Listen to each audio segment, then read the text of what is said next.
শুভ সকাল। Khulna collector public school and কলেজের পক্ষ থেকে ষষ্ঠ শ্রেণীর ইংরেজি প্রথম পত্র অনলাইন ক্লাসে সবাইকে স্বাগত জানাচ্ছি।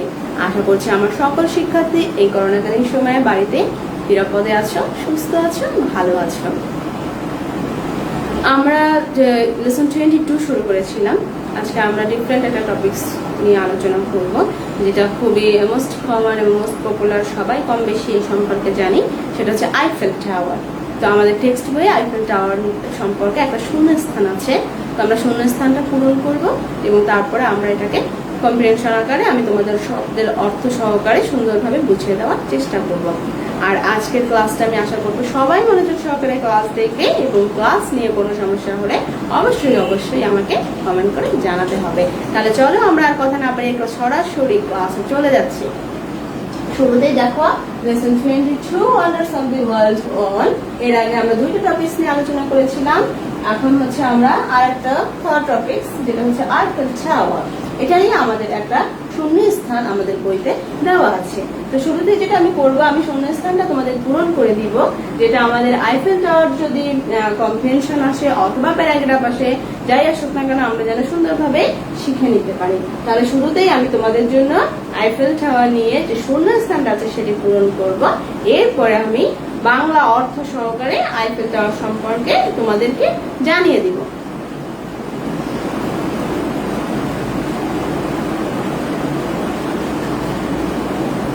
আমরা একটু শূন্য স্থানে চলে যাব। এটা হচ্ছে ডি নাম্বার কোশ্চেন। দেখো ডি দিয়ে তোমাদের বইতে দেওয়া আছে। পেজ নাম্বারটা একটু বলে দিচ্ছি। পেজ নাম্বার হচ্ছে 69 পেজ। আমাদের টেক্সট বই, আমাদের যে বোর্ড বই ইংলিশ ফর থিওরি ক্লাস 6, যেটা আমরা সরকার থেকে পেয়েছি, সেটা পেজ নাম্বার হচ্ছে 69 পেজ। ওকে, 69 পেজ। সবাই একটু 69 পেজে চলে যাব এবং আমরা শূন্যস্থানটা একটু দেখি। শুরুতে যেটা আছে, Eiffel tower is a lattice tower in Paris. তাহলে আইফেলটা কি? আইফেল টাওয়ারটা কি? একটা ল্যাটিস টাওয়ার। হ্যাঁ, ল্যাটিস টাওয়ার ইন প্যারিস। এটা হচ্ছে ল্যাটিস মানে হচ্ছে জাফরি। হ্যাঁ, জাফরি টাওয়ার বলা হয় এটাকে। এটা হচ্ছে কোথায় অবস্থিত? প্যারিসে অবস্থিত। তো ভেরি ফার্স্ট ইনফরমেশনটা আমরা লিখে নিই। দি আইফেল টাওয়ার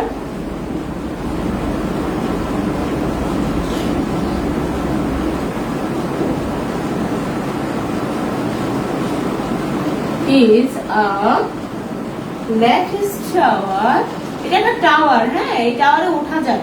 এটা হচ্ছে একটা টাওয়ার। আমরা তো বিভিন্ন ধরনের টাওয়ার দেখেছি এবং আইফেল টাওয়ার আমরা সামনাসামনি সবাই না দেখলেও আমরা কি ছবিতে দেখেছি, তাই না? ভিডিও দেখেছি। তো Eiffel tower is a lattice tower in Paris. কোথায় এটা অবস্থিত? প্যারিসে অবস্থিত। In Paris. সবাই আমরা একটু খেয়াল করি। দেখ, আমি তোমাদের সবসময় বলি যে ইংলিশ আমরা শুধুমাত্র যখন গ্রামার শিখি তখন গ্রামার ভিতরে থাকি। এটা ঠিক না। গ্রামার শিখবো এবং যখন আমরা ইংলিশ ফার্স্ট পেপার শিখবো তখন আমরা ওই গ্রামারটাকে আমরা এখানে অ্যাপ্লাই করার চেষ্টা করবো, ওটাকে এখানে অ্যাপ্লিকেশন করবো, এখানে প্রয়োগ করবো, একটু বোঝার চেষ্টা করবো যে এটা আসলে এটা কোন, যখন তুমি টেন্স শিখছো এটা কোন টেন্স, সেন্টেন্স যদি বলো এটাকে কোন ধরনের সেন্টেন্স বলা হয়, এই সেন্টেন্সটাকে। এরপরে চলে আসবে তুমি এই যে এখানে কিছু বিষয় আছে, যেমন এখানে আইফেল টাওয়ারটা আমি বড় হাতের অক্ষর দিয়ে ক্যাপিটাল লেটারে লিখেছি। এটাও কিন্তু একটা গ্রামারের অংশ। এটাকে বলা হয় ক্যাপিটালাইজেশন। ক্যাপিটালাইজেশন বলা হয়। তো দেখো এখানে নাউন সব সময়ের জন্য ক্যাপিটাল লেটারে লিখতে হবে, সেটা বাক্যের যেখানে অবস্থান করুক না কেন। প্যারিস, প্যারিসটা দেখো একটা নাম, একটা জায়গার নাম, নাউন। এর জন্য এই পিটা আমি বড় হাতে দিয়েছি। এটাও কিন্তু একটা গ্রামারের অংশ। এই ছোটখাটো বিষয়গুলো আমরা একটু খেয়াল রাখবো। এরপর আমরা নেক্সট সেন্টেন্সে চলে যাব। It dash built in 1889। এটা কত সালে হয়েছিল? এটা গঠন করা হয়েছিল, নির্মাণ করা হয়েছিল 1899 সালে। তাহলে আমরা লিখে ফেলি। এখানে আমাদের একটা শূন্যস্থানও আছে। It dash be, okay, be built in 1889। তাহলে এখানে একটা শূন্যস্থান আছে এবং এই শূন্যস্থানটা কি করতে হবে? তোমাকে পূরণ করতে হবে। এখন এই বি শব্দটা এই বি শব্দটা আমাদের অনেকের কাছে ক্লিয়ার না। আমরা মনে করি এই বিটা আবার কি জিনিস। হ্যাঁ, শূন্যস্থানটা তাহলে কি হবে? ওই বিটা হচ্ছে একটা ভার্ব, যেটাকে বলা হচ্ছে বি ভার্ব। দেখো ফার্স্ট পেপার পড়াতে গেলে রিলেটেড অনেক কিছু চলে আসে। আমি যতটুকু সম্ভব আমি আলোচনা করার চেষ্টা করি, তো তোমরাও এরকম লিঙ্ক আপ করে পড়বে। তো বি ভার্বটা হচ্ছে am, is, are, was, were, be, being, been। এই 8টি ফর্ম আছে, মানে এই বিটা আইএনজি ফর্মে আছে, আবার বিটা পাস্ট পার্টিসিপল ফর্মেও ব্যবহার করা হয়। তাহলে তোমরা একটু এই ক্লাসের ভিতরে আমি একটু এখানে লিখে আমরা বি ভার্বটা নিয়ে একটু আলোচনা করি। হ্যাঁ, কারণ এই বি ভার্বটা সম্পর্কে যদি তোমার কনসেপ্ট ক্লিয়ার থাকে, এটা যে শুধু তোমার ক্লাস 6 এর জন্য বা কোনো স্পেসিফিক ক্লাসের জন্য না, গ্রামারটা এমন একটা জিনিস, এমন একটা বেসিক তোমার একটা শেখার জিনিস, যেটা তুমি যদি ভালোভাবে শিখো তোমার আজীবন কাজে লাগবে। যত জায়গায় তোমার এরকম বিপ দিয়ে ব্র্যাকেট শূন্যস্থান আসবে, সব জায়গায় তুমি পেরে যাবে। তাহলে এই বি ভার্ব হচ্ছে কি কি আমরা একটু লিখে দিই। বি ভার্ব বলতে আসলে কি কি বোঝায়? am, is, are, was, were, be, being, been। ওকে, দেখো তাহলে বি ভার্ব কয়টা? 8টা, তাই না? 3 দেখি 1 2 3 4 5 6 7 8। হ্যাঁ, 8টা। তাহলে এই বি ভার্ব বলতে এই 8টি ভার্ব লুকিয়ে থাকে, যেটা আমরা জানি না, এবং এটাকে কনফিউজ করার জন্য সংক্ষেপে বলা হয় বি ভার্ব। দেখো আমি ইংলিশ ফার্স্ট পেপার পড়াই, তার মানে এটা না যে আমি তোমাদের সেকেন্ড পেপার পড়াতে পারবো না। আমার পড়ানোর ভিতরে যতটুকু আসে, যতটুকু আমার মানে সম্ভব, আমি ততটুকু একটু চেষ্টা করি তোমাদেরকে দেখিয়ে দেওয়ার। তো দেখো am, is, are, was, were, be, being, been, এই 8টি ভার্ব হচ্ছে বি ভার্ব। তাহলে কোনো শূন্যস্থানে বা কোথাও যদি তুমি বি ভার্ব দেখো, তাহলে মনে রাখবে যে এই 8টি ভার্বের ভিতরেই থাকবে। তাহলে বি ভার্ব কয়টি? বি ভার্ব হচ্ছে 8টি। বি ভার্ব 8টি বলতে আসলে এই বি ভার্বের 8টি ফর্ম, 8টি রূপ থাকে। হ্যাঁ, এই দেখো আমি যদি সংক্ষেপে এভাবে বলি যে বি ভার্বের পেটের ভিতরে এই 8টি উপাদান লুকিয়ে আছে, যেটা আমরা দেখতে পাচ্ছি না, বা আমাদেরকে একটু কনফিউজড করছে, আমার একটু ছদ্মবেশে লুকিয়ে আছে। হ্যাঁ, তাহলে বি ভার্ব বলতে আমরা কি কি বলবো এখন থেকে?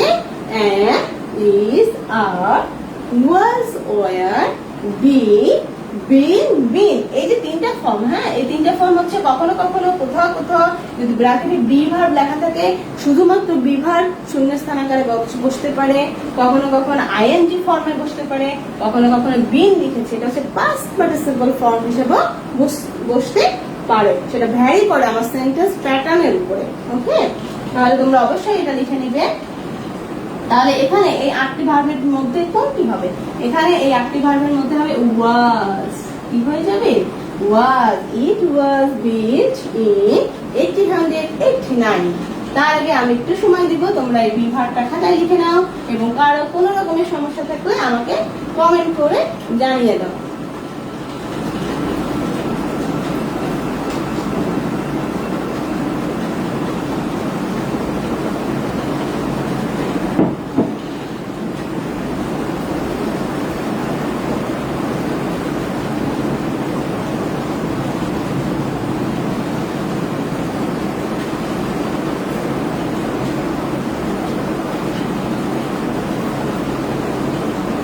আচ্ছা, আমি একটু সময় দিয়েছি এই কারণে, এবং বোর্ডটাকে হাইলাইট করেছি, কারণ হচ্ছে আমি এইটা মুছে দিব, কারণ আমি শূন্যস্থান প্র্যাকটিস করতেছি।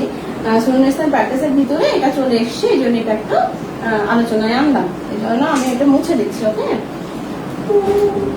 এবং তোমরা গ্রামারের জন্য সবসময় আলাদা খাতা বানাবে। গ্রামার কিন্তু কোনো স্পেসিফিক ক্লাসের জন্য না। আমি বারবার বলছি, এটা ভালোভাবে শিখলে আজীবন তোমার কাজে লাগবে, এবং এর জন্য তুমি নোট ডাউন করে রাখবে।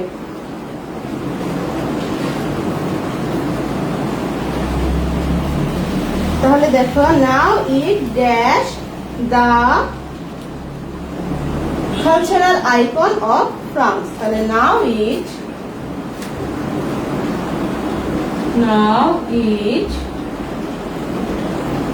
এখানে একটা শূন্যস্থান আছে, এবং আমাদের ব্র্যাকেটে কি আছে? সিম্বলাইজ কথাটা আছে, সিম্বলাইজ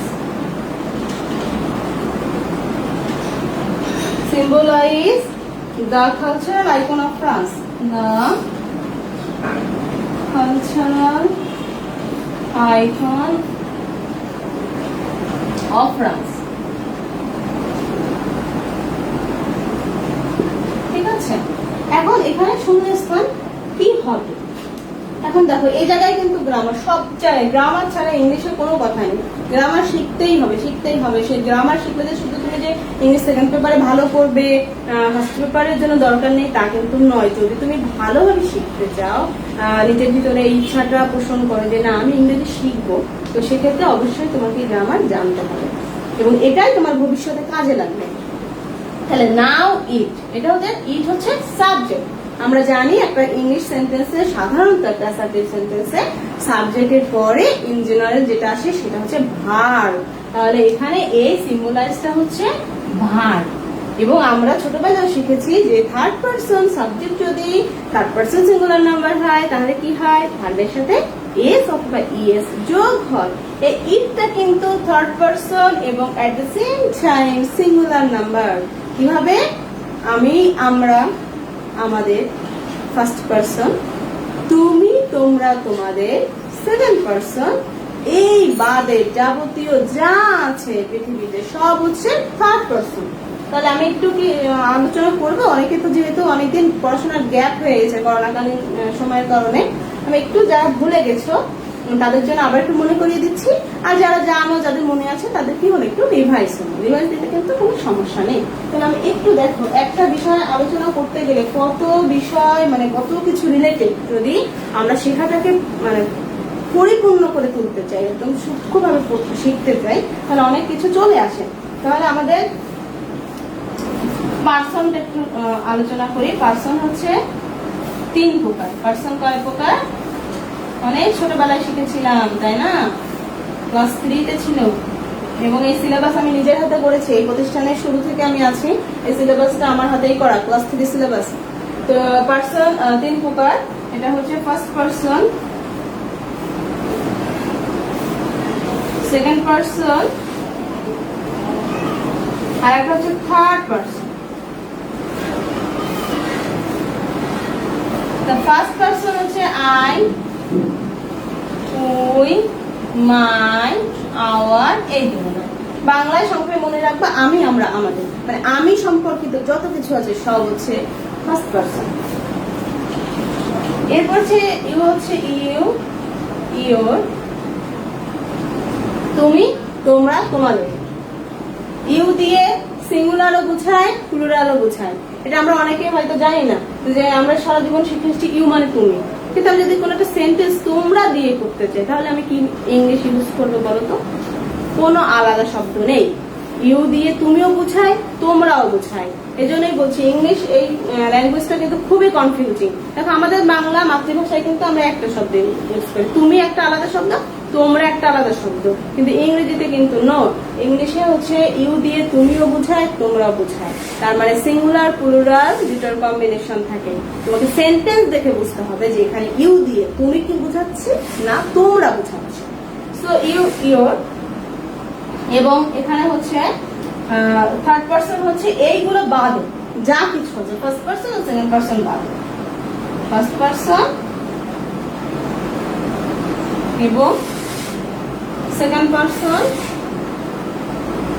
বাদে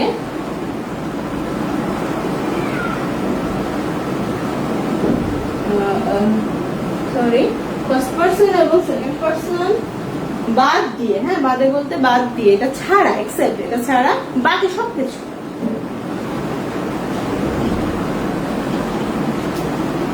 বাদে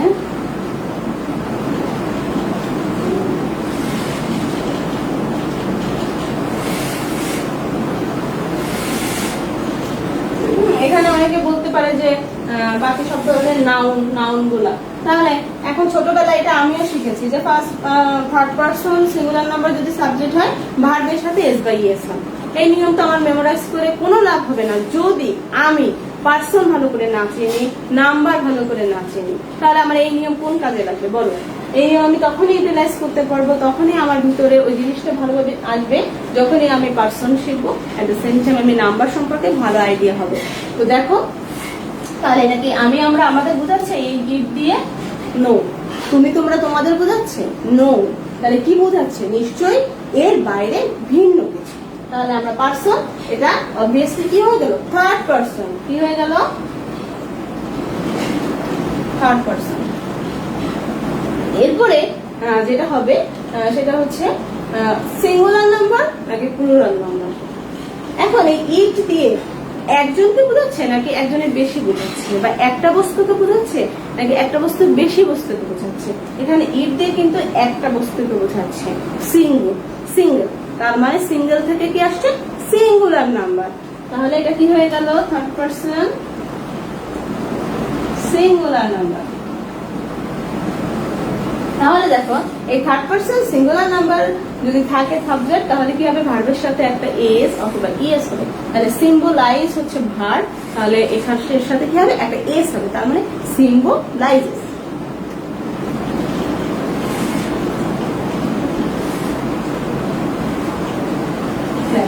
তাহলে কি হয়ে গেল, symbolises the cultural icon of France.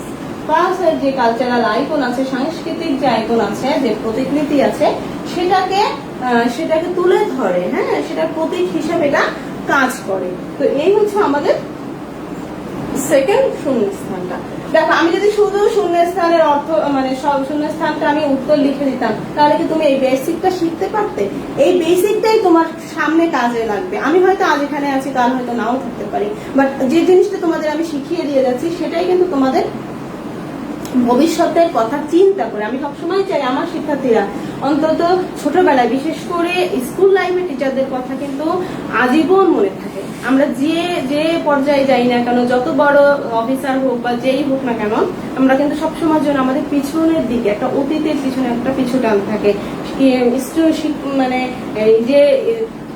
এই যে তোমাদের যে স্কুল লাইফ আছে, স্কুল লাইফের টিচারদের কথা বেশি মনে থাকে। তো সময় হয়তো তুমি মনে করবে যে না, আমাকে একজন শিক্ষক আমাকে এটা শিখিয়েছিলেন। তো এই জন্যই যে এমন কিছু করা যাতে হচ্ছে যেটা তোমাদের ভবিষ্যতে কাজে লাগে, হ্যাঁ, ভবিষ্যতে তোমরা সেটাকে ইউটিলাইজ করতে পারো।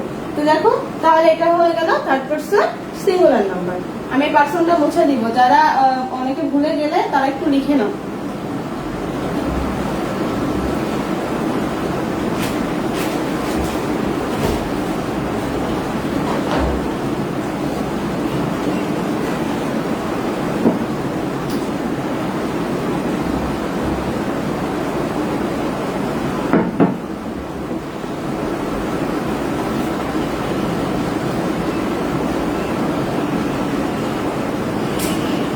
আচ্ছা, আমি এবার এটা নিচেরটা মুছে দিচ্ছি। সেই তোমাদের কাছ থেকে এই কথাটা অনেকদিন শুনি না, ম্যাম মুছে ফেলেন, ম্যাম মুছেন না, একটু হ্যাঁ, অনেক মিস করি আসলে। সামনে ক্লাস আর লাইভ ক্লাসের মধ্যে অনেক পার্থক্য। তো প্রিয় শিক্ষার্থীরা, আমরা কিছু করার নেই, আসলে পরিস্থিতিটাই এখন এরকম। আমি একটু মুছে দিচ্ছি, আমি একটু স্পেস নিই, একটু টাইম দিই, কারণ কি এটা অনলাইন ক্লাস আর সবাই তো একরকম না। কেউ হচ্ছে খুব দ্রুত যে কোনো জিনিস ক্যাচ করতে পারে, কারো একটু টাইম লাগে বুঝতে। এই জন্য দেখা যায় যে আমি কোনো নোট ডাউন দিলে বা এই দিলে আমি ক্যামেরা থেকে সরে যাই এবং বোর্ডটাকে হাইলাইট করি, যাতে তোমরা বোর্ডটা সুন্দরভাবে দেখে নোট ডাউন করে নিতে পারো।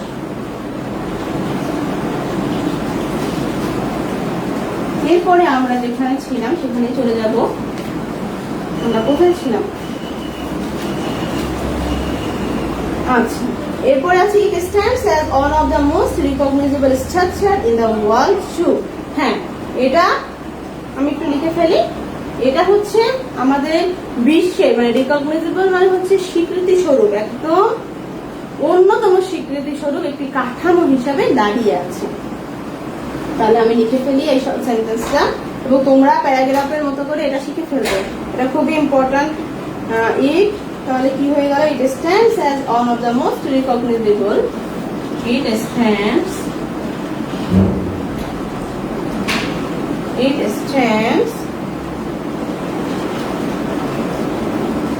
as one of the most recognizable structures, as one of the most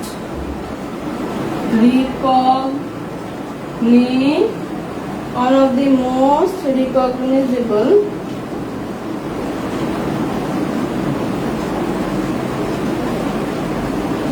it stands as one of the most recognizable structures in the world too. Structures in the world too. এই two মানে হচ্ছে also. দেখো এখানে কিন্তু দুইটা ও আছে, দেখেছো? এই ছোটখাটো বিষয়গুলো একটু যদি খেয়াল করি না তাহলে আর সমস্যা হয় না। এই টু মানে হচ্ছে, এই যে ছোটবেলায় কি শিখেছিল না আমাদের শিক্ষকরা আমাকে শিখিয়েছে যে এইটা হচ্ছে একটু একটা হচ্ছে টু আর একটা হচ্ছে টু, আসলে কিন্তু না, দুটোই টু, কিন্তু এইটা বানানের পার্থক্য আছে। হ্যাঁ, তো এটা হচ্ছে, এইটার অর্থ হচ্ছে অলসো মানে আরো। ওকে, এটা হচ্ছে অলসো, এই টু মানে অলসো, অলসো মানে আরো। তাহলে কি বোঝা যাচ্ছে? এটা stands as one of the recognized most recognizable structures in the world too. এটা একটা মানে অনেকগুলো যে স্ট্রাকচার আছে, one of the হচ্ছে অনেকগুলো স্ট্রাকচারের মধ্যে একটি স্বীকৃতি স্বরূপ, একটা কাঠামো স্বীকৃতি স্বরূপ, যেটা হচ্ছে রিকগনাইজ পেয়েছে। এবং কোথায়? ইন দ্য ওয়ার্ল্ড, সারা বিশ্বে, বিশ্বব্যাপী। এই যে ইনফরমেশনটা আমরা পেয়ে গেলাম। The tower dash famous as the tallest construction in Paris. The tower, এখানে দেখো আবার একটি বি এসেছে। সো আমি কিন্তু বি নিয়ে আমাদের অ্যানালাইসিস করা শেষ। আমরা একদম বি নিয়ে অপারেশন করে ফেলেছি, বি পেটটা কেটে ফেলেছি, কেটে দেখেছি এর ভিতরে 8টা উপাদান পাওয়া গেছে, তাই না? ইংরেজিটা আসলে মানে একটু বোরিং, সারাক্ষণ খালি এই গ্রামার, এই শব্দার্থ, এটা সেটা। তো একটু মজা করার জন্য আমি মাঝে মাঝে এইভাবে তোমাদের সাথে মানে শেয়ার করি গ্রামার গুলো। তো যাই হোক, এখানে আসলে কোনো অপারেশনের ব্যাপার নেই, কাটা ছেঁড়াও নেই, কোনো রক্তপাত কিচ্ছু হবে না। এখানে হচ্ছে আমরা একটু মজা করে পড়লাম যে বিভার মানে হচ্ছে এই বিভার্বের মধ্যে 8টি উপাদান, 8টি শব্দ এর ভিতরে লুকিয়ে আছে, 8টি ভার্ব, যেটাকে একসাথে বলা হয় বিভার। তাহলে এবার আমরা যে সেন্টেন্সটি আমি তোমাদের বলবো সেটা আমি অলরেডি বলে দিয়েছি, আমরা একটু লিখে ফেলি। The tower dash famous. The tower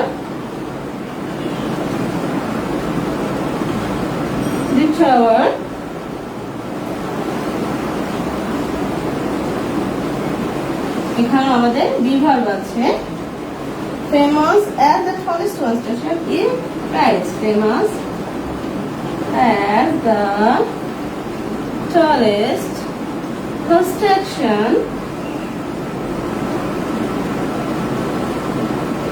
tallest construction in Paris and the most visited in Paris.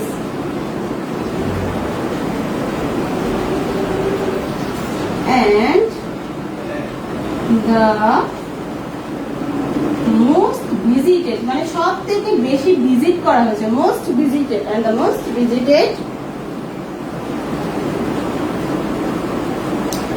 paid monument in the world. Paid monument. Monument হচ্ছে স্মৃতিসৌধ। ওকে, monument হচ্ছে স্মৃতিসৌধ। মোট paid monument in the world.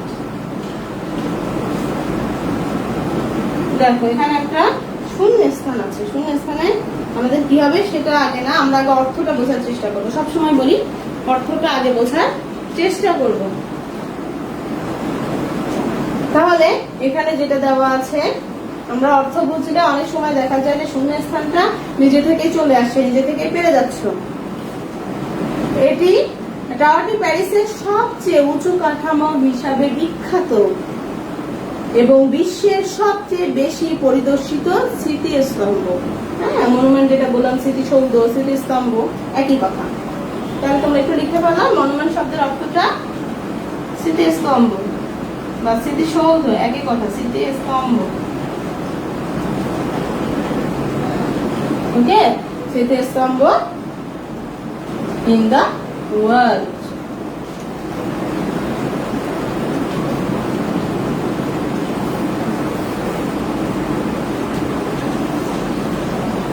দেখো তাহলে এইটা হচ্ছে, এখন আমরা আসবো যে আমাদের বিভাগ যে 8টি ভার্ব আছে সেই 8টি ভার্বের মধ্যে এইখানে কোনটা হবে সেটা আমাদের খুঁজে বের করতে হবে। বলো তো কি হবে?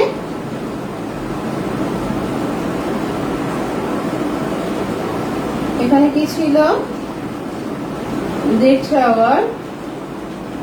এখানে হবে ইজ হবে, কারণ এটা হচ্ছে বর্তমানের কোনো কথা বলছে। এইটা আমি মুছে দিচ্ছি, এটা আমি গ্রামার বোঝানোর জন্য লিখেছিলাম, এটা আমাদের শূন্যস্থানের ভিতরে কিছু না। হ্যাঁ, আমি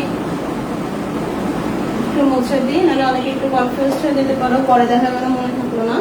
তো এটা হচ্ছে ইজ হবে, ইজ ইজ। দেখো দি টাওয়ার ইজ ফেমাস। এটা এই যে মানে পুরাকীর্তি বলো বা যে কোনো ধরনের যে কনস্ট্রাকশন যেটা হচ্ছে বিশ্বের স্বীকৃত স্বরূপ, এগুলো কিন্তু মানে বর্তমানেও থাকে। মানে এই জন্য এটাকে ইজ দিয়ে সাধারণত যে কোনো জেনারেল ডেসক্রিপশন, কোনো কিছু সাধারণ বর্ণনা দিতে গেলে আমরা সবসময় জন্য প্রেজেন্ট টেন্স ইউজ করে থাকি। এরপরে দেখো the tower is famous as the, এটা তো অলরেডি আমি বলে দিয়েছি, as the tallest construction in Paris and the most visited paid monument in the world. তাহলে আমরা আইফেল টাওয়ার সম্পর্কে কিন্তু বেশ কিছু ইনফরমেশন আমরা অলরেডি পেয়ে গেছি। এখন আরো কিছু বাকি আছে, আমরা একটু দেখে নিব। আমি এটা মুছে দিব,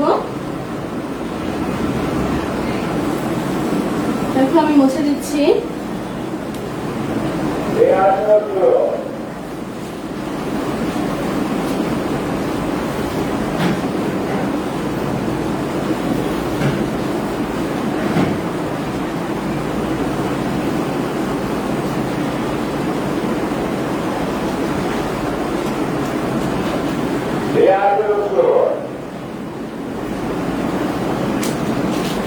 আচ্ছা আমরা একটু দেখি কোথায় ছিলাম। millions of people dash each every year. Millions of people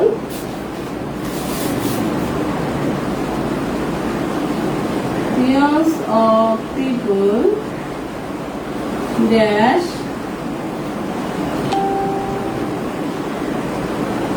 each every year.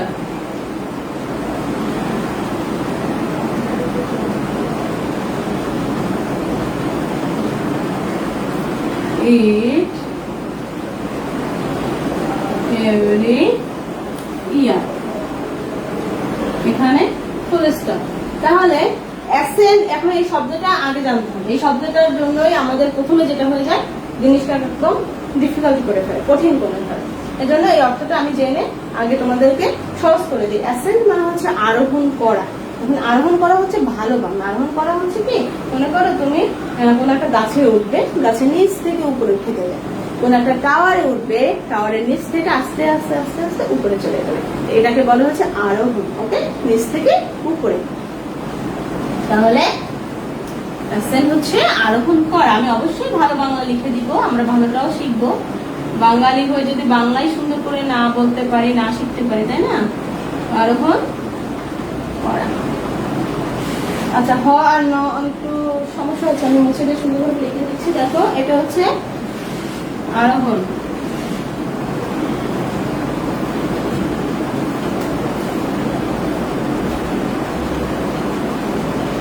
আরোহণ করা, হ্যাঁ, অ্যাসেন্ট হচ্ছে আরোহণ করা, এবং আরোহণ বিষয়টা আমি অলরেডি বলে দিয়েছি। তাহলে মিলিয়নস অফ পিপল, এখানে কি হবে, এখানে সব সময়ের জন্য সাবজেক্ট অনুযায়ী ভার্ব হয়। এখন আমার সাবজেক্ট কোনটা, এটা আমাকে একটু দেখতে হবে। আমার এই সাবজেক্ট কিন্তু মিলিয়নস, এই অফ পিপল কিন্তু সাবজেক্ট না, এই অফ পিপল সাবজেক্ট না। অফ পিপল হচ্ছে প্রিপজিশনাল ফ্রেজ। হ্যাঁ, আমি ওদিকে যাচ্ছি না, ওটা অনেক উপরের লেভেলের গ্রামার। আমি গ্রামারে এখানে আপাতত যাচ্ছি না। শুধু মনে রাখবে যেখানে সাবজেক্টটা হচ্ছে মিলিয়নস, মিলিয়নস তো যেহেতু অনেক বেশি সংখ্যা, নিশ্চয়ই এটি প্লুরাল। প্লুরাল হলে কি এস বাই এর যোগ হয় না, কি হয়, প্লুরাল হলে ভার্বটা সিম্পল যেভাবে আছে ঠিক সেভাবে বসে যায়। তাহলে মিলিয়নস অফ পিপল অ্যাসেন্ট হবে। এখানে কি হবে, accent.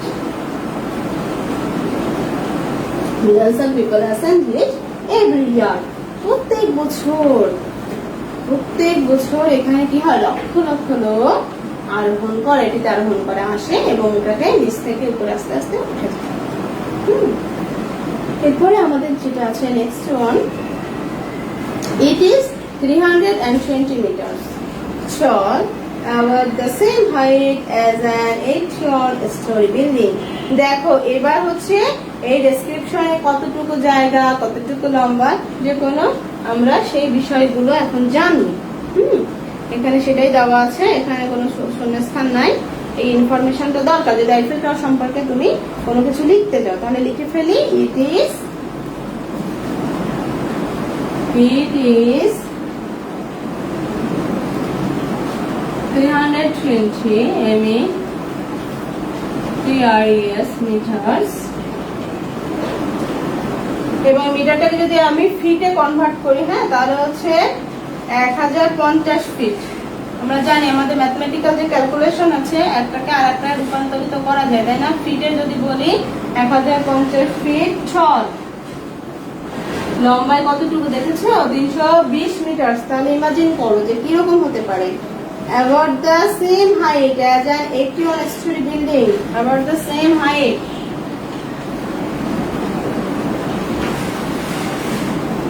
About the same height, ACLT height. About the same height as an 81-story building. As an 81-story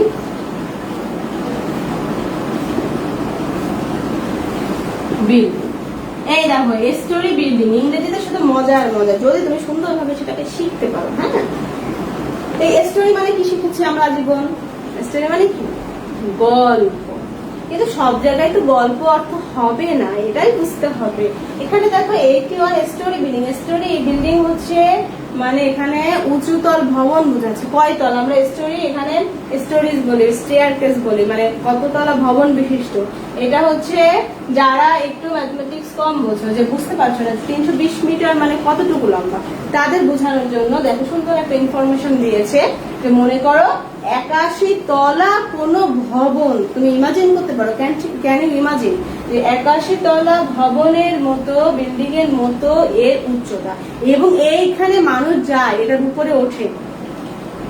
so তুমি মানে হাউ অ্যামেজিং। এখানে দেখো, তাহলে এখানে স্টোরি বিল্ডিং মানে হচ্ছে যে বহুতল বিশিষ্ট ভবন, হ্যাঁ, যেটা 81 তলা দালানের সমান উঁচু, এতটা লম্বা। দেখো আমি এটা মুছে দিলাম।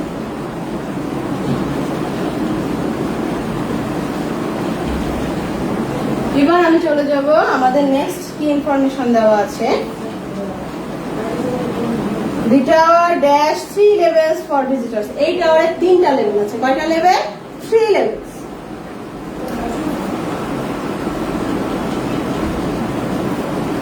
The tower has, sorry এটা শূন্যস্থান আমি বলে ফেলেছি, আমি আনসার অলরেডি আগে বলে ফেলেছি, সরি। এটা আমাদের একটা শূন্যস্থান আছে।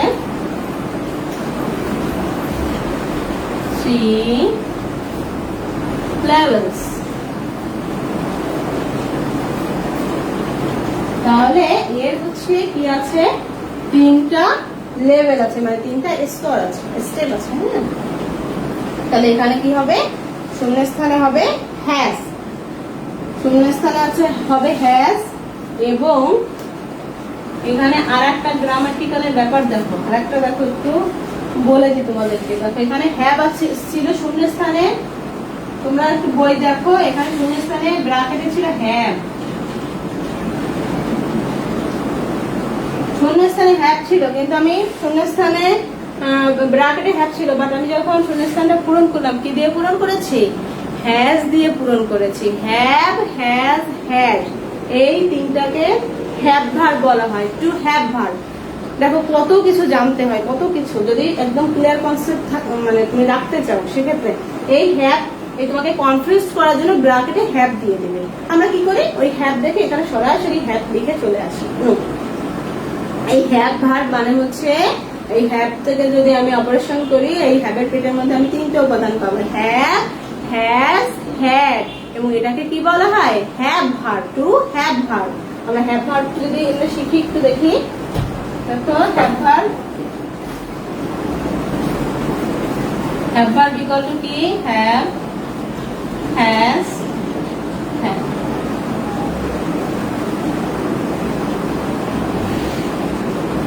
ওকে, এই 3টা ভার্বের যে কোনো একটা কিছু হতে পারে, সেটা তোমার ভ্যারি করবে এই সেন্টেন্সের উপরে। এই যে দেখো তোমাদের আজকে আমি অনেক, কিন্তু এগুলো কিন্তু সেকেন্ড পেপারে আসে, খুব খুব বেশি আসে এই গ্রামার গুলো, এগুলো একদম ক্লিয়ার কনসেপ্ট দিয়ে দিচ্ছি। The tower dash 3 levels. The tower has 3 levels. এখানে হ্যাভ ভার্ব বলতে আমরা কি বোঝাবো? 3টি ভার্ব। কি কি? Have, has, fact. ওকে, আমরা একদম ভুলবো না।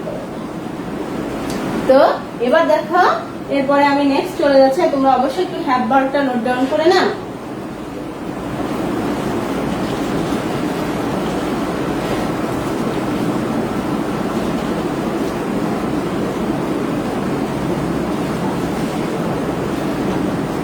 হ্যাভ ভার্বটা আমি মুছে দিব, কারণ এটা আমাদের কুসঙ্গ কর্মে চলে এসছে। এই জন্য আমি আমার প্রিয় শিক্ষার্থী, যাদেরকে আমি অনেক ভালোবাসি, আমার সেই প্রিয় শিক্ষার্থীদের জন্য আমি একটু দেখিয়ে দিলাম। এবং আমি অনেকদিন তোমাদের অনেক মিস করেছি, অনেকদিন আমি ক্লাস নিতে পারিনি। তো the tower has 3 levels. A visitor dash to walk over. A visitor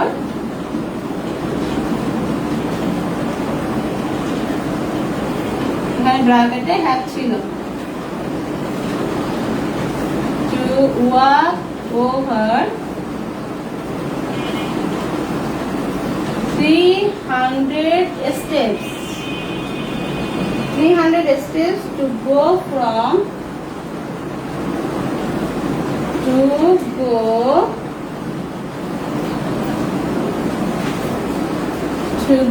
from 300 steps to go from ground level to the first level. Ground level to the first level.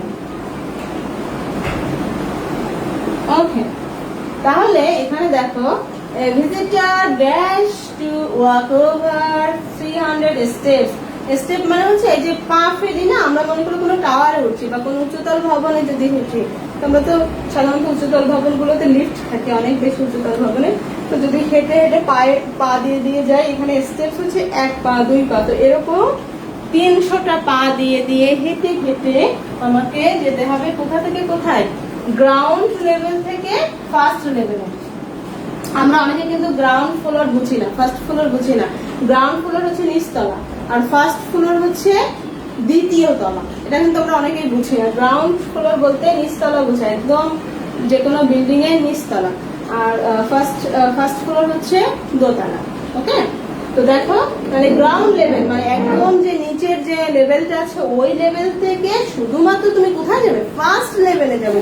এই একটা level cross করতেই আমাকে 300 steps ব্যবহার করতে হচ্ছে।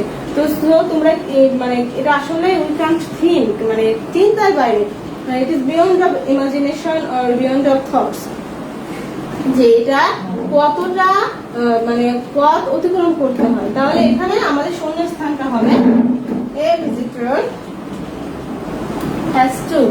তারপর আমরা have to আবার পেয়েছি, হ্যাভ ভার্ব আবার এসছে, হ্যাজ টু। এখানে হ্যাজ আমি কেন ব্যবহার করেছি একটু বলি।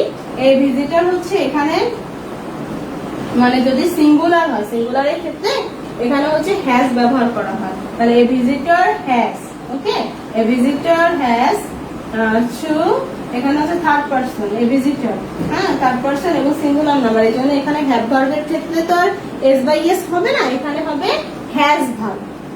ওকে, এটা ভার্বের উপরে কিন্তু ডিপেন্ড করে চেঞ্জটা কিভাবে হবে।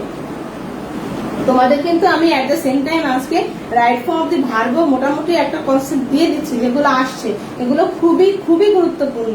যারা তোমাদের সিনিয়র বড় ভাই বোন আছে, সিনিয়ররা আছে, তাদের কাছ থেকে তোমরা জানতে পারবে যে কত বড় মানে গুরুত্বপূর্ণ এই বিষয়গুলো জানা খুব দরকার। তাহলে এটা হচ্ছে এতটা 300 স্টেপস লাগে, এক তলা থেকে গ্রাউন্ড ফ্লোর থেকে শুধুমাত্র গ্রাউন্ড লেভেল থেকে ফার্স্ট লেভেলে যেতে। এরপরে কি আছে আমরা একটু যাই। The distance dash remain. The distance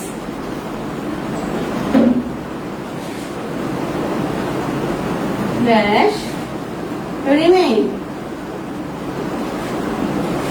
The distance dash remain the same between the first and the second level. The same between the first and the second level.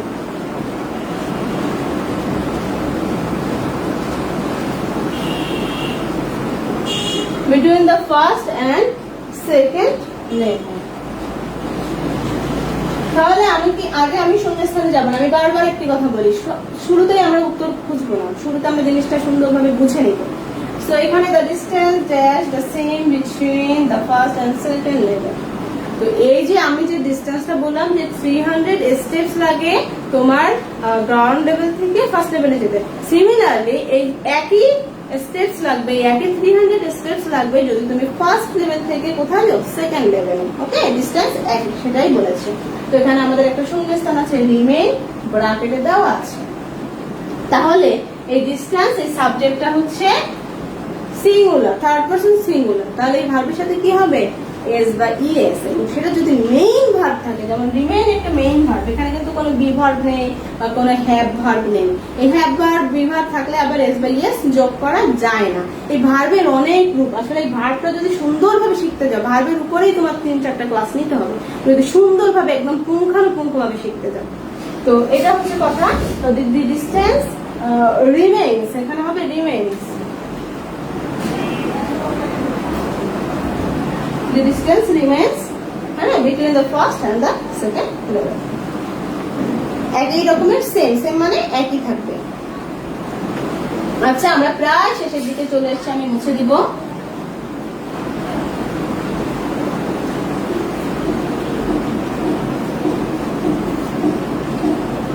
আমি প্রায় শেষের দিকে চলে এসেছি। আমরা সুন্দরভাবে এটা শিখবো, আইফেলটা কিন্তু খুব গুরুত্বপূর্ণ।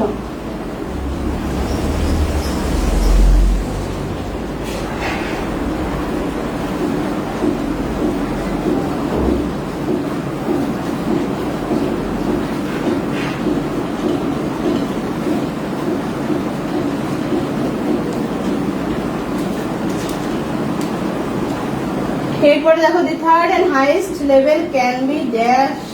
দি থার্ড এন্ড হাইয়েস্ট লেভেল আগে একটু লিখে যাই। The third and highest level can be dash only by lift. Can be dash, can be dash highest level can be, এখানে একটা শূন্যস্থান আছে এবং এখানে আছে অ্যাক্সেস। অ্যাক্সেস একটা শব্দ, access only by lift, only by lift। আচ্ছা, এখানে বলেছে যে আমাদের গ্রাউন্ড ফ্লোর থেকে গ্রাউন্ড লেভেল থেকে ফার্স্ট লেভেলে যেতে 300 স্টেপস ব্যবহার করতে হবে এবং সেম ডিস্টেন্স হচ্ছে তোমার ফার্স্ট লেভেল থেকে সেকেন্ড লেভেলে যাবে। কিন্তু যে থার্ড লেভেলটা আছে, আমরা শিখেছিলাম 3টা লেভেল, তো যে থার্ড লেভেল এবং সেটা হচ্ছে সব থেকে হাইয়েস্ট লেভেল। তো সেখানে একটা ব্যবস্থা আছে, সেখানে তুমি লিফটের ব্যবস্থা আছে, লিফটে করে উপরে যেতে পারো। তাহলে এখানে শূন্যস্থানটা আমার কি হবে, শূন্যস্থানটা কি হবে, এবার চলে আসছে আর একটা গ্রামার। আজকে মনে হচ্ছে আমি গ্রামারই পড়াচ্ছি তোমাদের। হ্যাঁ, the third and highest level can be accessed. Can be accessed এটা হচ্ছে প্যাসিভ ভয়েসে করা আছে। যারা ভয়েসেস করেছো তারা মনে রাখবে যে এই যে কিছু মোডাল ভার্ব আছে, সেই মোডাল ভার্বের পরে বি থাকে এবং শেষে যে মেইন ভার্বটি থাকে সেই ভার্বের V3 মানে past participle form can be accessed. এটা হতে পারে, এটা সরাসরি হচ্ছে না, কারো মাধ্যমে হতে পারে, লিফটের মাধ্যমে এখানে ওঠা যেতে পারে। এটা হচ্ছে প্যাসিভ ভয়েস। যখন আমরা কোনো কিছু সরাসরি না করে কোনো কিছুর মাধ্যমে করি সেটাকে বলা হয় প্যাসিভ ভয়েস। যারা আমরা ভয়েস চেঞ্জ করেছি যারা জানো এখানে, এবং এখানে যে মোডাল ভার্বের একটা ব্যবহার আছে, মোডাল ভার্বগুলো যদি ব্যবহৃত হয়, মোডাল ভার্বের পরে একটা বি থাকে এবং বির পরে ভার্বের পাস্ট পার্টিসিপল ফর্ম বসে। এখন যদি বলো যে ম্যাম এটা মোডাল ভার্ব কি, সেটা হলে মোডাল ভার্বের উপরেই মনে করো অনেকক্ষণ ক্লাস নিতে হবে, যেটা আমি সত্য অসুস্থতা থেকে উঠেছি। আর এই আসলে এরকম যদি পড়াতে যাই তাহলে আমার সিলেবাস শেষ হবে না, এই জন্য আমি আপাতত অ্যাভয়েড করছি। তোমরা মোডাল ভার্বটা তোমরা একটু নিজেরা ইন্টারনেটে সার্চ দিয়ে বা যে কোনো গ্রামার বইতে আছে, হ্যাঁ, তোমরা একটু দেখে নিও। Can be accessed, can be accessed. Can be accessed only by lift. তাহলে এটা হয়ে গেল আমরা শূন্যস্থানে শিখেছি, এটা ভয়েজে হচ্ছে তাই না, ভয়েস চেঞ্জ।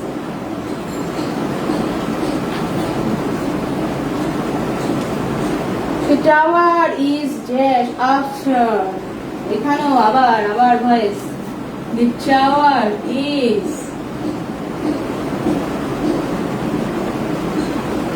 আচ্ছা এখানে টাওয়ারটা না টি বড় হাতের হবে, হ্যাঁ এটা নাউন তো, নাউন বড় হাতের হয়। এটাও কিন্তু একটা গ্রামারের অংশ, যেটা আমি বলেছি একবার, ক্যাপিটালাইজেশন বলে এটাকে। The tower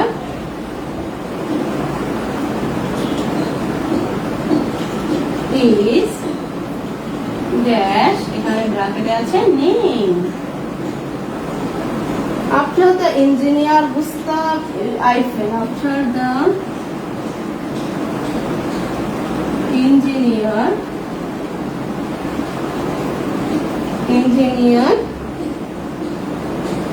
যার নামটা হচ্ছে Gustave Eiffel.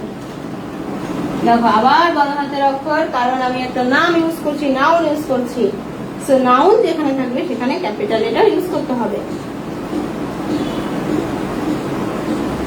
Gustave Eiffel whose company dash design, whose company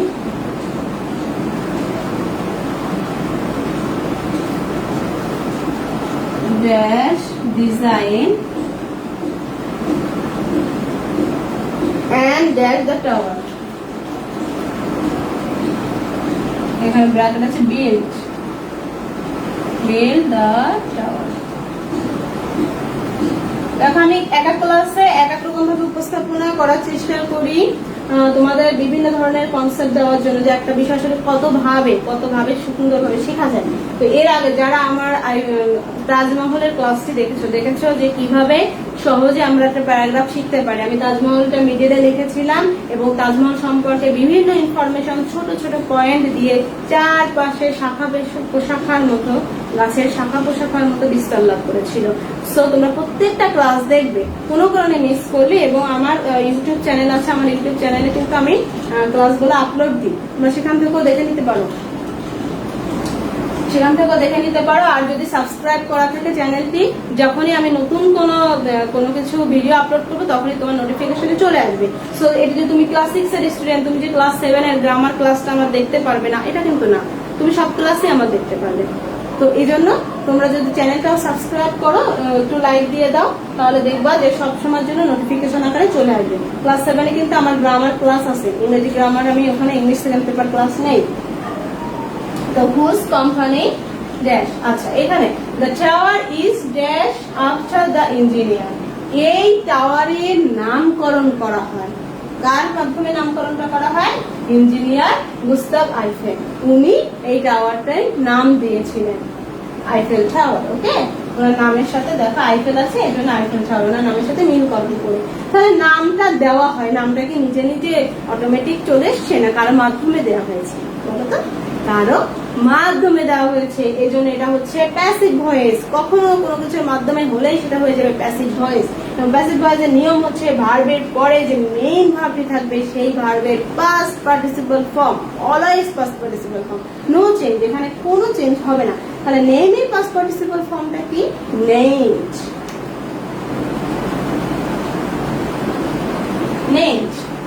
Named after the engineer Gustav Eiffel, whose company dash, whose company,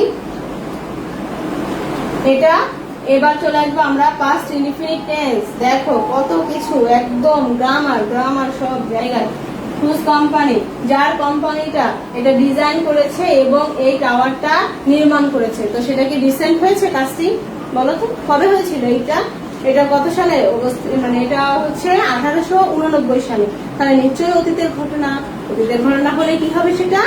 past tense, simple past অথবা past indefinite tense. Simple past বা past indefinite টেন্সের structure নিশ্চয়ই মনে আছে, subject plus ভার্বের কোন form? বলো তো, আমি কি পারি না, ভুলে গেছি। আমি তোমাদেরকে একটু চিন্তা করতে দিয়েছি, তোমরা একটু চিন্তা করো। এটা হচ্ছে past form, V2 form, past form. Whose company designed, whose company designed and built, এই যে কত জটিলতা, দেখো এই বিল্ডের পাস ফর্মটাও জানতে হবে। বিল্ডের পাস ফর্ম কিন্তু বিল্ডেড না। আমাদের ভিতরে অনেকের ভিতরে একটা বদ্ধ একটা ধারণা আছে, অন্ধবিশ্বাস, যেটা হচ্ছে সব সময়ের জন্য ভার্বের পাস ফর্মের সাথে একটা ইডি হয়, হয় অনেক ক্ষেত্রে হয়, বাট সব সময় না, সবকিছু সব ক্ষেত্রে প্রযোজ্য নয়। এখানে বিল্ডের পাস ফর্ম হচ্ছে বিল্ড, একটা টি, এখানে কি একটা টি টি। এই জন্য আমাদের ভার্বের ফর্মগুলো জানতে হবে। ভার্বের 3টি ফর্ম জানা খুবই গুরুত্বপূর্ণ। যে কোনো গ্রামার বইয়ে শুরুর দিকে তোমাদের দেওয়া আছে ভার্বের 3টি ফর্ম, তোমরা সেখান থেকে এগুলো শিখে নিবে নিজ দায়িত্বে। তাহলে এই হচ্ছে আমাদের আইফেল টাওয়ার নিয়ে আলোচনা।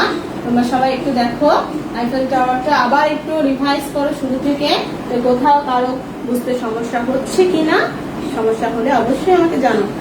আমি একটু সরে যাচ্ছি ক্যামেরা থেকে এবং দেখছি কেউ কোনো কমেন্ট করছে কিনা। অনেক সময় আমি ক্যামেরার পিছনে চলে যাই, হ্যাঁ, এটা ইন্টেনশনালি যাই। অনেক সময় দেখা যায় যে আমি ক্লাস নিয়ে যাচ্ছি কোনো একটা কারণে আমার সেট অফ হয়ে গেছে, কিন্তু আমি দেখা গেলো নিয়ে গেলাম, আমার কন্ডশ্রম হয়ে গেল।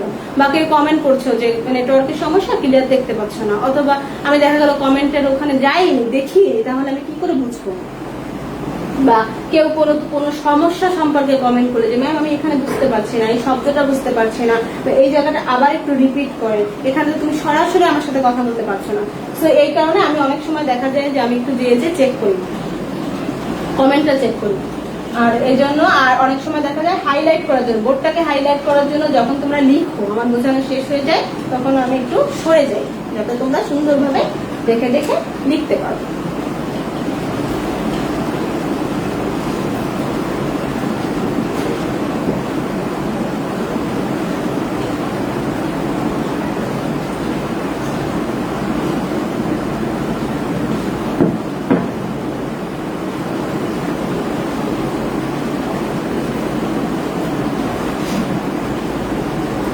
তাহলে প্রিয় শিক্ষার্থীরা, আমরা আজকে কি শিখলাম? আমি একটু মুছে দিচ্ছি। তোমরা এই আইফেল টাওয়ারের প্যারাগ্রাফটা শেখার ক্ষেত্রে ওই টেকনিক্সটা ফলো করো, যে টেকনিক্সটা আমি একবার দিয়েছিলাম তাজমহলের ক্ষেত্রে, এর আগেও একবার বললাম ক্লাসে, আবার রিপিট করছি। মাঝখানে আইফেল টাওয়ার রাখবে এবং চারপাশে ছোট ছোট পয়েন্ট করবে, আইফেল টাওয়ার সম্পর্কে ইনফরমেশন গুলো ছড়িয়ে ছিটিয়ে দিবে, তাহলে তোমার মনে রাখতে সুবিধা হবে, খুব ইজিলি তুমি মনে রাখতে পারবে। টেক্সটটা আমি একটু সংক্ষেপে বলি, আমি লিখবো না এখন। আইফেল টাওয়ারটা মিডিলে লিখবে, মিডিলে লিখলে আইফেল টাওয়ার, এরপরে এখানে এখানে এখানে সব জায়গায় ছোট ছোট করে আইফেল টাওয়ার সম্পর্কে মনে করে এটা হচ্ছে প্যারিস অবস্থিত, তাই না, প্যারিস। তারপরে এটা হচ্ছে 1889 হয়েছিল, কার নামকরণ হয়েছিল? Engineer Gustave Eiffel. Engineer Gustave Eiffel, সংক্ষেপে লিখে ফেলো।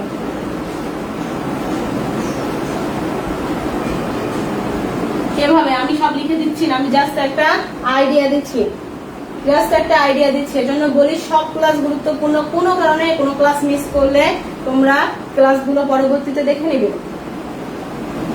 এই ভাবে যদি আমরা একটু শিখি, যে কোনো রাইটিং, যে কোনো লেখার ক্ষেত্রে, তুমি মনে করো প্যারাগ্রাফ, লেটার, অ্যাপ্লিকেশন, যাই লিখো না কেন, তুমি আগে তোমার ব্রেনটাকে একটু স্টর্ম করবে, এটাকে বলে ব্রেন স্টর্মিং। মানে যে বিষয়বস্তুটা সম্পর্কে লিখবে সেই বিষয়বস্তুটা সম্পর্কে একটু ভেবে নিবে যে এই বিষয়বস্তুটা সম্পর্কে আমি কি কি পয়েন্ট লিখবো, কিভাবে লিখবো। তুমি যদি একটা পয়েন্ট আকারে একটু মাথার ভিতরে একটু নিজে চিন্তা করে করে রাখো যে এই পয়েন্টের উপরে আমি লিখবো, তাহলে দেখবো যে তোমার লেখাটা অনেক সুন্দর হবে এবং কোনো কিছু তোমার মিস হবে না। এটা সুন্দর একটা টেকনিক্স, এটাকে বলে হচ্ছে, এই টেকনিক্সটার নাম হচ্ছে ব্রেন স্টর্মিং। এটাকে কি বলে? Brain storming. খুব সুন্দর একটা টেকনিক্স, এটাকে বলে ব্রেন স্টর্মিং। ব্রেনের ভিতরে ঝড় তুলতে হবে, অলস হলে হবে না, চিন্তা করতে হবে, চিন্তার মধ্যে থাকতে হবে। হ্যাঁ, এটাকে বলা হচ্ছে ব্রেন স্টর্মিং। ব্রেনে ঝড় তোলা না, আসলে ব্রেনটাকে একটু মানে একটু সক্রিয় করা, একটু অ্যাক্টিভ রাখা।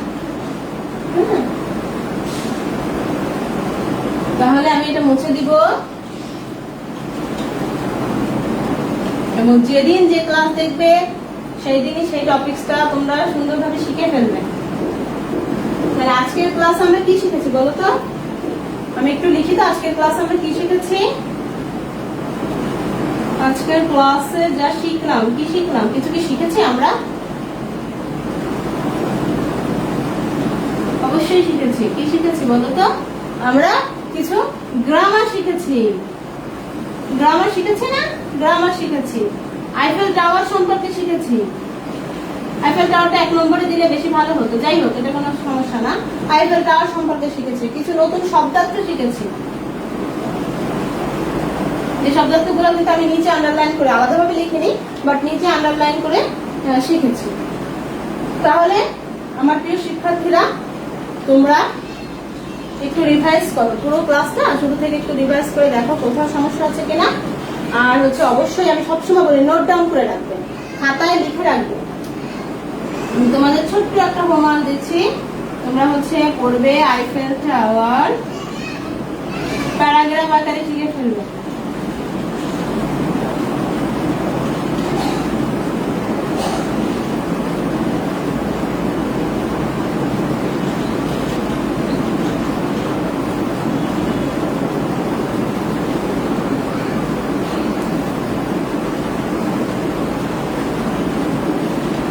ওকে, আমি এর আগেও বলেছি যে আইফেল টাওয়ার প্যারাগ্রাফ পড়া প্লাস লেখা, প্যারাগ্রাফ আকারে শিখলে অনেক উপকারিতা আছে। কম্প্রিহেনশন আকারে আসলে একদম ইজি হবে, ডায়লগ আকারে আসুক, লেটার যেভাবেই আসুক না কেন, শুধু আমাদের ওই কোশ্চেন প্যাটার্নটা জানতে হবে, যে ডায়লগ রাইটিং এর প্যাটার্নটা কিরকম, তারপরে হচ্ছে লেটারটা কিভাবে লিখতে হয়, ইমেল কিভাবে লিখতে হয়। হ্যাঁ, ইমেল রাইটিং এর উপরে ক্লাস কিন্তু নেওয়া হয়ে গেছে। তো যাই হোক, তোমরা যদি প্যাটার্নটা শেখো এবং বেসিকটা সম্পর্কে যদি ইনফরমেশন ভালোভাবে শিখতে পারো, যেভাবেই প্রশ্ন আসুক না কেন, যেভাবেই সেট করা হোক না কেন, তুমি খুব সহজে আনসার করতে পারবে। তো প্রিয় শিক্ষার্থীরা, যারা এতক্ষণ কষ্ট করে আমার ক্লাসটি দেখেছো তাদেরকে অসংখ্য ধন্যবাদ, এবং আগামী ক্লাসে আবার দেখা হবে। সেই পর্যন্ত সবাই সুস্থ থেকো, ভালো থেকো, আল্লাহ হাফেজ।